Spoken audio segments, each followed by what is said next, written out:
நான் அவருக்கு அந்த புக்கு குடுத்துட்டு, நான் 2 நாள் லவ் ப்ரப்போஸ் பண்ணிட்டு ரிப்ளைக்கு வெயிட் பண்ணிட்டு இருந்த மாரி தான் இருந்தேன். இது இப்ப அவர் புடிக்கலன்னு சொல்ட்டாருன்னா, நான் வளர்ந்து வந்த விதமே தப்பாயிடும் எனக்கு. Lokesh has a romantic heart. Oh my God. Sir what ஆம் ஐ sir? I'm just kidding. First will fix on the story, will work out it.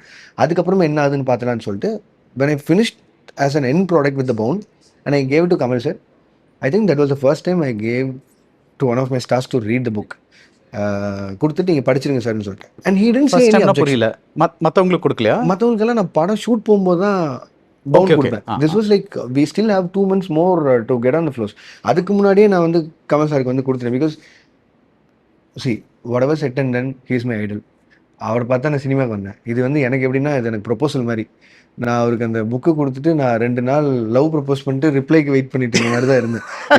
இப்போ அவர் பிடிக்கலன்னு சொல்லிட்டாருன்னா நான் வளர்ந்து வந்த விதமே தப்பாயிடும். Lokesh has a romantic heart. Oh my God. Sir what ஆம் ஐ sir? I'm just kidding. So அந்த டைமில் தான் இருந்தது. அப்போது sir didn't say any objection.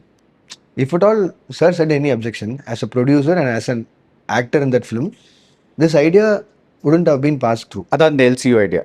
S video sir இந்த மாதிரி எனக்கு பண்ணணுன்னு இருக்கு, நான் எப்படி பண்ணுவேன்.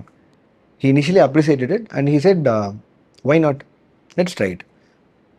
You try to figure it. ஏன்னா அவருக்கு வந்து நீ என்ன பண்ணணும்னு நினைக்கிறியோ அதை நீ பண்ணி காமிச்சா தான் எனக்கு புரியும், அது நீ பண்ணிடுன்னு சொல்லிட்டு he gave me the go call. And next comes all the other stars and the other production houses. எல்லாருமே அந்த புது முயற்சிக்கு ஓகேன்னு சொன்னதால தான் அது கன்னியூ ஆச்சு. யாராவது ஒருத்தருக்கு ஏதோ ஒரு பாயிண்டில் இல்லை எதுக்குங்க இதெல்லாம் ஸ்ட்ரைட்டாக படங்கள் பண்ணுவோம், உங்கள் அந்த கம்பெனியில் ஒரு படம் பண்ணுங்க, இந்த கம்பெனியில் ஒரு படம் பண்ணுங்கன்னு சொன்னால் இது நடந்திருக்கிறதுக்கு வாய்ப்பு இல்லை. ஏன்னா அதுக்கு பின்னாடி நீங்கள் லீகலாக என்னென்ன நடக்க போகுது இருக்குன்னு சொல்லி யோசிச்சு பார்த்தீங்கன்னா எவ்வளவோ இருக்குது.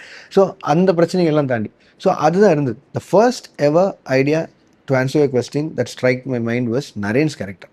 யார் அதுக்கு பண்ண போகிறான்னு யோசிக்கும் போது வை நாட் நரேன் சாரே அப்படின்னு யோசிச்சது தான் இந்த cross over and it become universal.